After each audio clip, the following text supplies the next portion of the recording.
大家好，我是刘红云。之前呢，给大家分享了一下，就是治疗支气管炎用虫子虫鲜和大椎穴治疗支气管炎。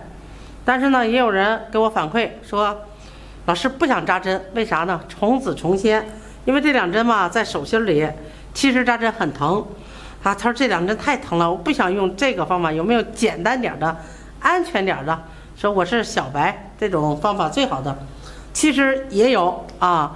如果特别怕针的，不想扎针的啊，纯小白同学、业余爱好者，我们也有。用哪呢？肺腧穴啊，肺腧穴就是在我们的膀胱经上，是肺的精气聚集的地方，所以呢，肺腧可以宣肺平喘、止咳化痰、补益肺气。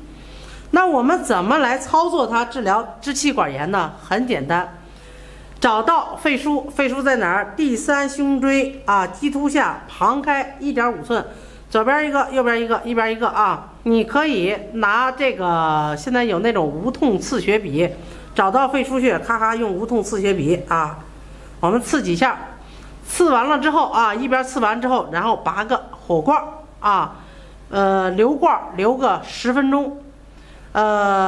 你可以隔天一次，操作3次之后啊，效果也非常好。